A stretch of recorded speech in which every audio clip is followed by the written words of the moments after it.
bentrovati. Sono Maria-Elisa Longi, ricercatrice nel gruppo di tecnologie alimentari presso il Dipartimento di Scienze Agroalimentari, Ambientali e Animali dell'Università di Udine.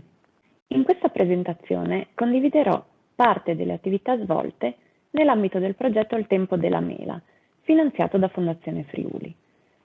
In particolare vi parlerò della mela buona per la salute, in quanto gli alimenti svolgono un ruolo chiave per il benessere e per la prevenzione. Innanzitutto, perché parlare di mela? Tutti noi abbiamo sentito almeno una volta nella vita e molto probabilmente usato la frase "una mela al giorno toglie il medico di torno".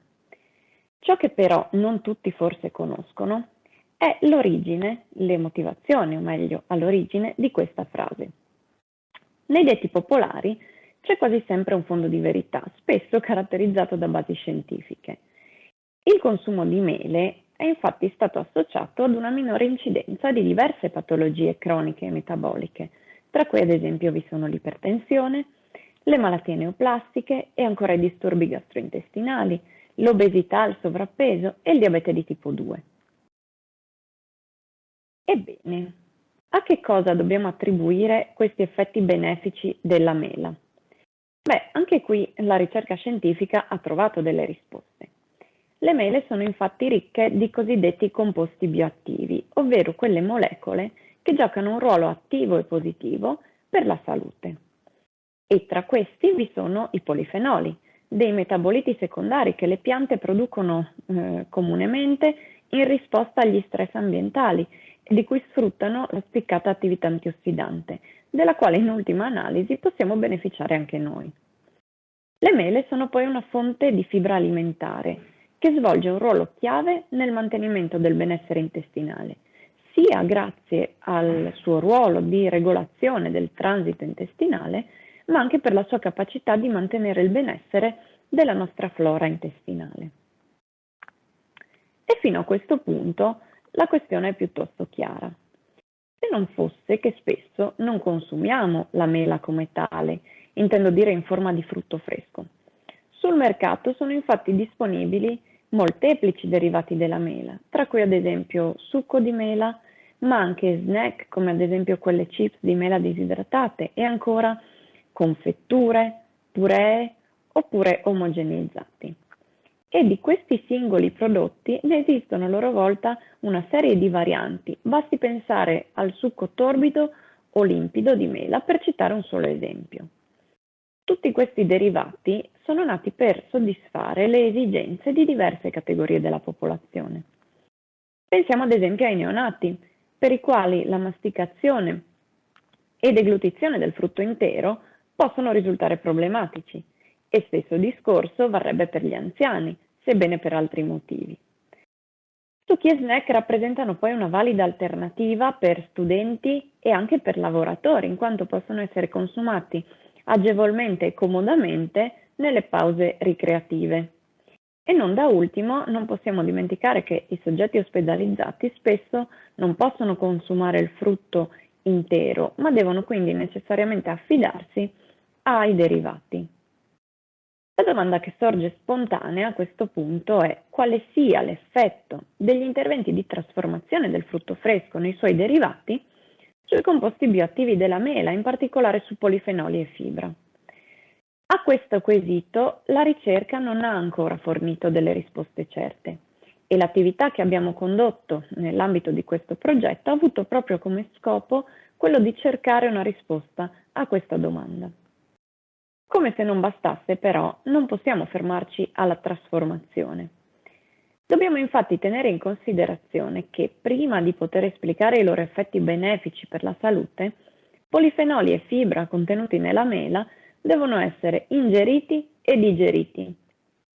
E purtroppo anche sul loro destino durante il transito nel tratto gastrointestinale poco o nulla si sa. Nella nostra attività quindi ci siamo spinti un po' oltre queste colonne d'Ercole, diciamo, per cercare una risposta anche ad un secondo quesito, ovvero quale sia l'effetto della digestione sui composti bioattivi di mela e derivati. In risposta al primo quesito abbiamo innanzitutto ottenuto in laboratorio dei derivati di mela e in particolare, applicando una certa pressione, abbiamo disgregato la matrice integra del frutto, ottenendo così una purea con particelle di dimensioni ridotte. Aumentando poi la pressione applicata, abbiamo ottenuto un altro derivato, caratterizzato da particelle molto più piccole, ovvero in ultima analisi un omogeneizzato. Abbiamo quindi osservato l'effetto di questi due processi di trasformazione e da un lato abbiamo verificato come l'intensità del processo, in particolare della pressione applicata, ci abbia consentito di modulare le caratteristiche fisiche del derivato, potendo così soddisfare le esigenze sensoriali e di comodità d'uso delle diverse categorie di popolazione. Al contempo abbiamo anche osservato come, nonostante queste sostanziali differenze indotte in termini di caratteristiche sensoriali, quindi comodità d'uso, il contenuto di polifenoli e fibra sia rimasto pressoché invariato nei derivati di mela rispetto al frutto integro, indicando quindi come il processo di trasformazione non ha influenzato le caratteristiche nutrizionali della mela. Ci siamo quindi spinti un po' oltre, considerando anche la digestione tramite una simulazione in provetta di ciò che avviene durante il transito gastrointestinale di mela, purea e omogeneizzato.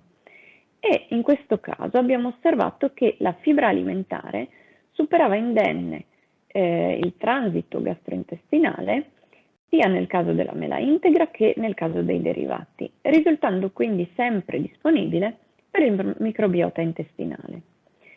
Considerando invece i polifenoli, abbiamo osservato come nei derivati della mela questi risultassero addirittura più bioaccessibili rispetto a quanto visto nella mela integra, ovvero più disponibili per l'assorbimento a livello intestinale, il quale è indispensabile affinché essi possano poi svolgere il loro effetto benefico per la salute. Pertanto possiamo affermare che il processo di trasformazione da mela integra a derivati, purea ed omogeneizzato, non solo non altera il contenuto di composti bioattivi, ma ne può addirittura potenziare i benefici nutrizionali. Più in generale, possiamo quindi affermare che le tecnologie alimentari ci consentono non solo di ottenere dei prodotti in grado di soddisfare le diverse esigenze della popolazione in termini di facilità d'uso, ma al contempo un loro utilizzo razionale ci consente di mantenere e addirittura potenziare i benefici di alcuni alimenti per la salute. Che dire quindi per concludere se non mangiamo tecnologico?